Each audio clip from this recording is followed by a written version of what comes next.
오늘 우리가 함께 나눌 주제에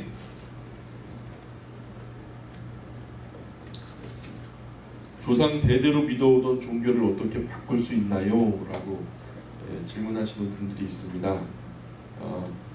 과거로부터 지금까지 계속해서 유교를 숭앙하는 그런 가정들도 있고요. 또 어떤 가문은 몇 대에 걸쳐서 불교를 신앙하는 가정들 또 가문들이 있습니다. 그런데 그렇게 몇 대에 걸쳐서 가문의 종교였던 그런 종교들을 한순간 바꾸는 것이 좀 꺼림직한 것은 사실이죠. 사실 기존 종교에 대해서 배반하는 느낌이 들어서 양심의 가책이 되는 부분이 있을 수도 있습니다. 한면으로는 사실 의문을 이렇게 제기하는 분, 조상 대대로 믿어오던 그런 종교를 어떻게 바꿀 수 있나요? 라고 질문하는 그 분의 좋은 마음의 성향이라고 저는 봅니다. 여태까지 계속해서 신의를 지키면서 또 어떤 사람이나 상황 가운데서 신실하고자 노력했던 좋은 성품 중에 한두 분이라고 저는 믿는데, 대대로 지켜오던 조상의 유훈이나 가언을 저버리지 않고서 잘 지키겠다는 그런 효심에서 비롯된 생각이라고 저는 믿습니다. 때문에 그 조상들이 지켜오던 가언이나 유훈들을 버리지 않고 잘 지키겠다는 좋은 자세로 여겨지는데, 그러나 우리가 조금 생각해 볼 것은 역사를 조금만 거슬러 올라가 보면 본래 우리 조상들이 대대로 믿던 종교는 사실 우리가 지금 알고 있는 그런 종교들이 아니라 사실 하나님을 섬기는 종교가 우리 민족 근본적인 종교였다는 것을 아셔야 합니다. 좀 엉뚱한 이야기처럼 들릴지도 모르겠지만은 나중에 이 부분들을 정확하게 진지하게 역사 속에서 짚어드리는 시간들이 있었으면 좋겠습니다. 어쨌든 과거 우리 민족 종교는요, 하나님을 섬기는 종교였어요. 그러다가 어느 날부터 무속 종교 또 샤머니즘으로 변질이 되었습니다. 한동안 무당 종교를 고수하다가 고구려 소수림 왕 때, 소수림 왕 제2년에 그래서 372년경에 인도에서 발원한 불교를 이 나라가 받아들입니다. 그리고 그 불교와 함께 무속신앙과 불교신앙이 중국의 중원을 거쳐 오면서 켜켜이 그 무속신앙과 불교신앙이 혼합이 되어버리는 이런 결과가 됩니다. 그 후로 오랫동안 불교를 신봉하다가 이조시대 전후로 중국으로부터 그때 유교를 국교처럼 받아들인 것이 우리나라의 종교의 역사입니다. 그것에 온갖 샤머니즘, 무당 종교가 더해져서 오늘 우리 민족을 온통 미신적인 국민으로 만들어버린 것이 사실입니다. 불교는 고려 왕조의 부패를 막아내지 못했습니다. 그래서 오히려 고려 왕조의 부패에 가담을 하게 되고요. 유교 같은 경우에는 우리 민족에게 일부 윤리적인 기여를 한 것은 사실이지만, 그러나 그것보다 더 심하게는 자기들끼리의 당파 싸움 때문에 나라가 파국으로 망가져 버린 것을 우리가 잘 아는 역사 속에서 발견할 수 있습니다. 우리가 조상 대대로 미신을 믿어왔다고 계속 미신을 신봉하겠다라고 생각하는 것은 잘못된 생각이죠. 그것은 역사를 역행하는 거예요. 불교를 신봉하는 사람은 석가모니의 가르침을 따라야 되죠. 예수님을 믿는 사람이 예수님의 가르침을 따라야 되는 것처럼 석가모니를 믿는 분들은 석가모니의 가르침을 따라야 되는데, 그럼 석가모니의 가르침을 따르자면은 온 세계가 이대만 흘러가도 이 세상은 완전히 없어집니다. 석가모니처럼 결혼도 하지 않고, 그게 가장 신앙에서 뛰어난, 불교 신앙에서 뛰어난 경지에 이르는 사람들의 모습이라 하니까, 그렇게 신실하게 석가모니의 가르침을 따르다 보면은 결혼도 하지 않고 자식을 낳지 않는다면 세상이 지속되지 못하고 끝나버릴 거 아니겠어요? 불교 전체의 교훈은 인간으로 태어나는 것 자체가 불행이라는 거예요. 인간으로 태어나는 것 자체를 불행으로 여기기 때문에, 그래서 인간이 태어나지 않는다면 세상은 어떻게 되겠어요? 어떻게 세상이 유지가 되겠어요? 인간이 태어나지 않는데. 유교를 신봉하는 사람은 유교의 사상적 가치관에 따라서 그들이 주장하는 바 사농공상 중에서 선비가 제일이거든요. 그 다음이 농사고요. 그 그 다음에 공업이나 상업 같은 경우에는 아주 천민들이 하는 짓으로 그렇게 평가를 하거든요.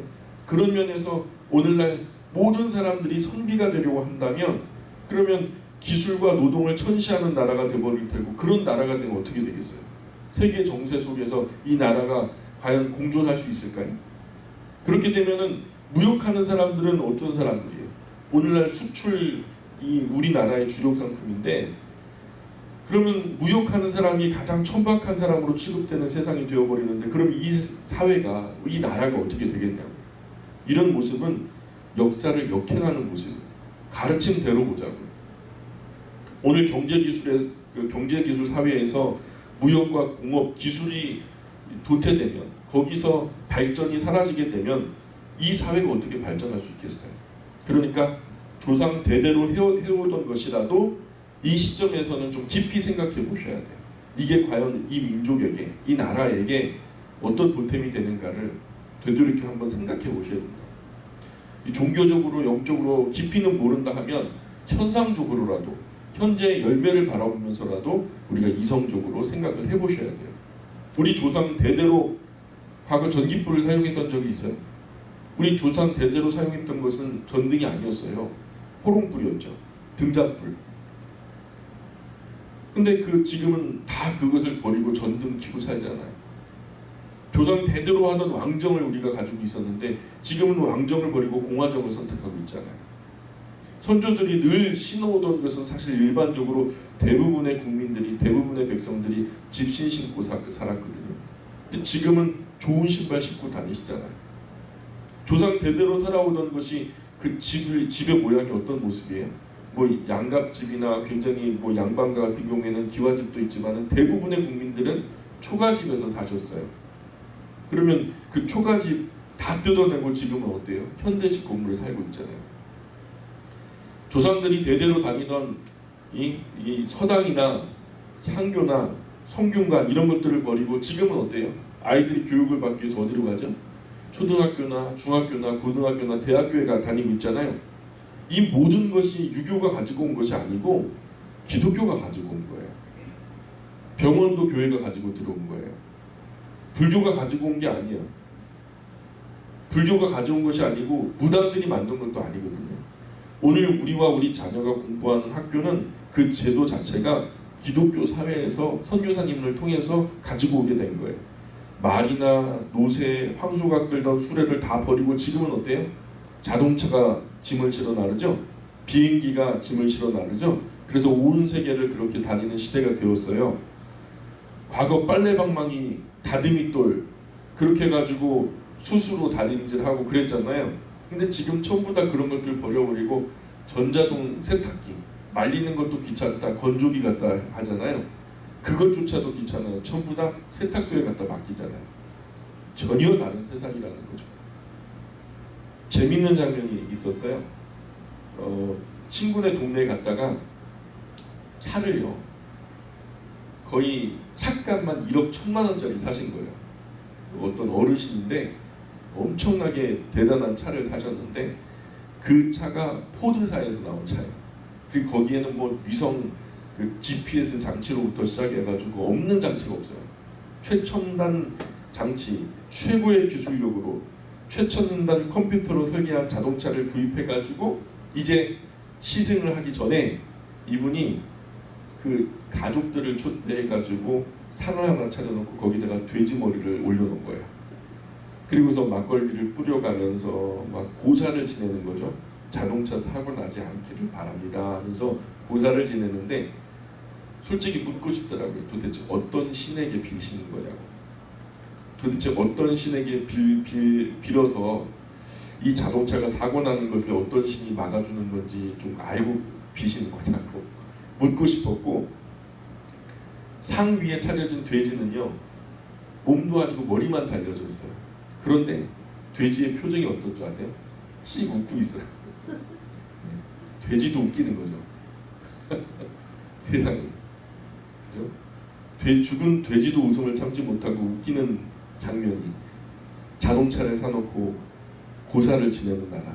심지어는요 우리나라 우주선 그렇게 만들어 놓고 우주선 앞에다가 예, 고사상 차려놓고 고사 지내는 나라가 우리나라예요. 세계에서 가장 높은 교육료를 자랑하는 우리나라가 어떻게 그럴 수 있을까? 문제는 우리나라가 세계 교통사고 1위라는 거죠. 예, 그래서 불안하니까 뭐라도 기대고 싶은 거예요. 뭐라도 의지하고 싶은 거죠. 뭐 그럴 수 있다고 해요. 조상 대대로 잘못된 길을 걸어왔다면, 그래서 그 후손들이 계속 그 길을 걸어간다면 대대로 저주와 재앙이 그 집을 떠나지 않게 될 거라고요. 선하고 바른 길은 빠를수록 좋아요. 내가 길을 잘못된 방향으로 들어섰다면 돌아서는 시점은요 빠를수록 좋아요. 조조익선, 빠를수록 좋은 거예요. 우리 아버지가 부산으로 가야 되는데 서울로 가는 버스를 타셨어요. 잘못된 차를 타신 거죠. 잘못된 방향으로 가고 계신 거예요. 그러면 아들이라도 빨리 내려서 바른 길로 돌아서야 되는 게 맞는 거죠. 어느 종교가 옳고 그름은 지금 역사의 가을 들녘, 그래서 그 종교가 무르익어서 추수된 열매만 살펴보아도 그 종교가 옳은 것인지 그른 것인지를 쉬이 분별할 수 있어요. 온 세계의 역사를 눈 크게 뜨고 살펴 넓게 보시면 여호와 하나님을 믿는 나라, 예수 그리스도의 복음이 전파되어서 그 교훈을 따라서 살아가는 나라, 성경의 진리를 따라 사는 나라들이 모든 면에서 앞서 있는 것을 우리는 금방 알 수 있어요. 조상 대대로 미신적인 종교에서 살아왔다 할지라도 과감하게 벗을 것을 벗어버리셔야 돼요. 그리고 태초에 우리 인류의 조상들이 섬겨오던 그 여호와 하나님께로 돌아가야 된다는 거예요. 우리 역사를 계속 올라가려면 우리 단지 한반도에서 끝나는 게 아니죠. 중국 중원을 거쳐서 다시 저 중동, 중근동 일대에 에덴 동산으로 올라가야 되지 않겠어요? 최초의 우리의 민족 신앙은 사실은 여호와 하나님을 수행하는 신앙이었다. 그런 그 모습이 사실은 과거 우리 역사, 한반도 역사 속에서도 어렴풋이나마 우리 조상에게 남아 있어요. 가을에 농사를 해서 추수를 하잖아요. 열매를 추수를 하면은 천신에게 제사를 지내는다 이렇게 하면서 천신 제사를 지내요. 물론 그 이름이 여호와 하나님이라고 지명하진 않지만 그 기원이 창세기에 보면 아벨의 제사에서부터 비롯된 거 아세요? 아벨이 곡식을 거둬서 제일 먼저 어떻게 하죠? 제단을 쌓고 여호와 하나님께 제단을 쌓고 제사를 지내잖아요. 그래서 그것이 기원하여서 하나님께 제사를 드리게 되는 그 전통이 오늘 저는 한반도까지 이르렀다고 봐요. 지금은 제사법을 잊어버려서 이상한 제사가 되어버리고 말았어요. 그저 변질되어버리고 오염되어버리고 말았지만, 그렇다면 맨 처음에 제사로 거슬러 올라가서 처음부터 제대로 살펴봐야 되겠다는 거죠. 본래 맨 윗대 조상들이 섬겨오던 인간 가족이 처음으로 시작되었을 때에 처음 여호와 하나님께 제사를 지내던 그 방식으로 돌아가야 된다는 거죠. 이 모든 이야기가 성경에 아주 자세하게 기록되어 있어요. 한국의 민간에 퍼져 있는 사주팔자, 궁합, 그죠? 음양, 오행, 일고의 가치가 없어요. 제가 한번 풀어드렸죠. 근데 이게 누군가의 어떤 원리에서 입각한 것도 아니고 누가 마치 보드게임을 하듯이 만들어 놓은 그 프레임에 짜여서 그냥 말 만들기, 워드 플레이 하는 거예요. 중국에서 또 정통 철학이 아니고 사실은 저질학문으로 취급되는 거죠. 자파기예요, 자파. 이런 것을 당시 강대국이었던 중국에서 들여와가지고 우리나라에서 이게 중국에서 들어왔으니까 엄청나게 고급 지식인가 보다 해가지고 높은 학문으로 대접을 받게 되죠. 그래서 이게 오해예요. 봄이 되면 집집마다 문에 입춘대길이라고 붙이잖아요. 새해에는 밝게 시작하고 싶은 거 뭐 맞는 거죠. 그리고 크게 형통하기를 바라는 마음이 나쁜 마음은 아니잖아요. 입춘에는, 들어오는 이 봄에는요, 크게 그냥 길한 일들이 많았으면 좋겠다. 누구든지 그런 마음을 가질 수 있어요. 그건 나쁜 마음은 아니에요. 그러나 꼭 입춘대길 그 대문짝에 붙여놓은 거와 더불어서 꼭 뭐가 거기에 또 붙냐면 부적이 붙어요. 근데 이것은 부적이 어디서 비롯됐냐면 사실 불교 문화가 아니거든요. 이건 미신의 영역에 있었던 거예요. 부적이라는 것은. 근데 이런 부적을 누가 써주냐면 무당이 써주는 것도 아니고 오늘날 불교의 스님들이 또 직접 닭피를 짜내가지고 그렇게 영험하다는 거예요. 또 닭피로 짜내가지고 쓰는 게. 무슨 뭐 큰 핏빛 돌이 있대요. 핏빛 돌이 있는데 요만큼의 뭐 몇억 원 하는 돌이 있대요. 그 돌을 가루로 빻아가지고 그걸로 또 이렇게 써주면은 또 그게 영험하다네요. 또 스님들이 또 그렇게 어떻게 알고 자기 영역도 아닌데 미신의 영역에 있던 것을 가지고 와서 불교의 스님들이 직접 또 부적을 그려서 팔아요.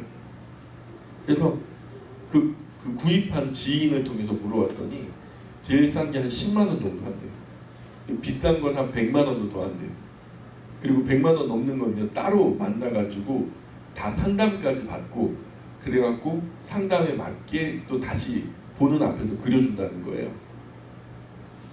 참 악습이죠. 당연히 사회에서 사라져야 하는 일들이에요. 요행을 바라면서 부적을 구입해가지고 부적을 믿고 행하는 분들이 어쩌면 사고가 더 많아질걸요. 우리는 부적이 필요가 없어요. 그냥 스스로 조심하는 게 더 좋은 거예요.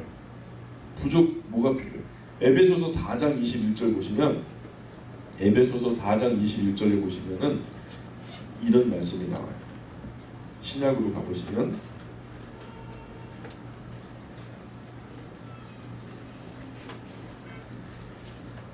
4장 21절부터 25절까지 읽어드릴 테니까 한번 눈으로 따라오시면 좋겠습니다. 진리가 예수 안에 있는 것 같이 너희가 참으로 그에게서 듣고 또한 그 안에서 가르침을 받았을진데 너희는 유혹의 욕심을 따라 썩어져가는 구습을 따르는 옛사람을 벗어버리고 오직 너희의 심령이 새롭게 되어 하나님을 따라 의와 진리의 거룩함으로 지으심을 받은 새 사람을 입으라.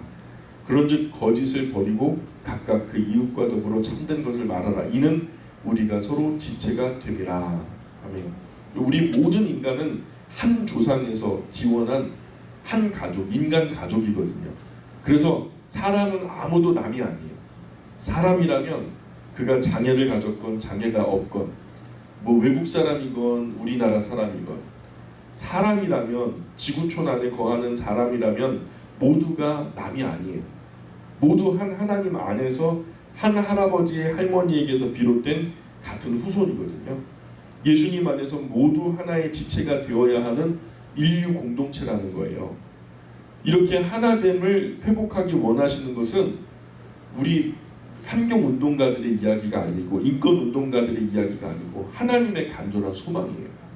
창조주 하나님 안에서 모든 인간 가족이 한 형제 자매로 행복하게 살아가기를 하나님은 원하고 기뻐하세요. 그래서 오늘 말씀처럼 너희는 유혹의 욕심을 따라서 썩어져가는 구습을 쫓는 옛사람을 벗어버려라. 조상 대대로 잘못된 일을 해왔지만 그런 걸 다 벗어버려라. 잘못됐다고 여기는 순간 벗어버리라는 거예요. 그죠? 유혹의 욕심을 따라서 썩어져가는 구습이라는, 우리가 부족을 왜 써요? 욕심 따라 쓰는 거예요. 그리고 심령으로 새롭게 되어서 하나님을 따라서 의와 진리의 거룩함으로 지으심을 받은 새 사람을 입으라. 이렇게 기록되어 있잖아요. 이제 새로운 마음으로 앞으로의 시대를 보아야 한다라는 것을 우리에게 말씀하는 거예요. 우리의 마음을 새롭게 해야 된다. 성경은 다른 신에게 예물을 드리는 자는 괴로움이 더할 것이다 이렇게 기록되고 있어요. 제 말이 아니라 성경이 그렇게 돼 있어요. 그래서 굿을 많이 하거나 점을 많이 치거나 온갖 미신에 빠져서 좌지우지하는 집안은요, 반드시 거기가 귀신의 놀이터가 돼요. 귀신을 얼르고 달래고 막 협박하고 조롱하고 막 그러면서 결국에는 귀신과 같이 노는 거죠. 귀신의 놀이터가 되는 거예요. 귀신은 그를 갖고 놀아요. 그런 상황을 즐겨요. 왜냐하면 귀신도 기왕이면 대접 잘해주는 곳에 있고 싶은 거죠. 계속 귀신에 의해서 괴롭힘을 당하고 그러다가 좀 잘해가지고 좀 비싼 굿이라도 하고 뭔가 귀신 눈치 보는 행동하면은 좀 덜하게 해줬다가 또 그냥 힘들게 어렵게 했다가 그러면 또 굿하고 뭐 할 테니까 귀신에 매여가지고 벗어날 수가 없게 돼요. 아예 귀신들이 그 가정과 가문 안에서 진을 치고서 장사진을 치고서 그 가정과 가문의 문화 속에서 함께 살아가게 되면은 결국 자기의 힘으로는 도저히 헤어나올 수 없는 상황이 되어버려요. 그러니까 이런 상황을 잘 알아듣고 과감하게 벗어버리기를 바랍니다.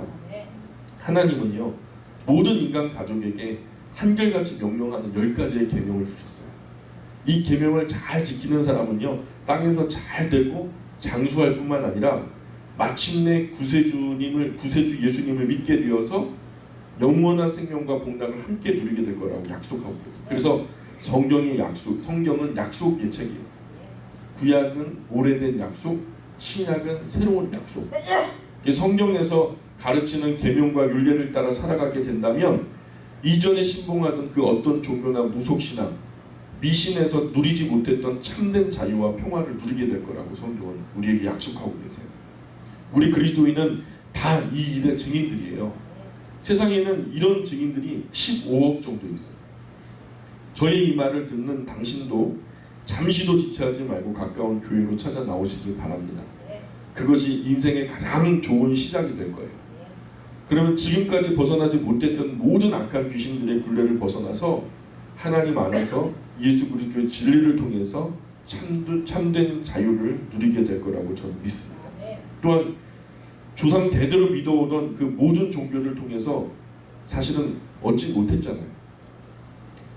영원한 생명을 충만하게 얻게 될 거예요. 이제는 우리가 다 하나님께로 돌아와서 그 성경의 말씀을 마음을 다해 읽어본다면 다른 어떤 종교에서 찾지 못했던 그런 진리가 큰 보물상자가 내 앞에서 열리듯이 놀라운 기쁨으로 만나 뵙게 될 거라고 저는 확신합니다. 선하고 좋은 것, 바른 것은요, 빨리 결단하고 빨리 취할수록 좋다는 거예요. 조조익선. 그래서 고민해 보시고 이게 옳다라고 여겨졌을 때 빨리 돌아서서 또 빨리 시작하시기를 부탁드리겠습니다. 하나님, 오늘도 함께 하신 하나님을 찬양합니다. 돌아가는 발걸음도 하나님 늘 함께하여 주옵소서. 감사와 영광과 찬송을 하나님께 올리며 예수님의 이름으로 기도합니다. 아멘.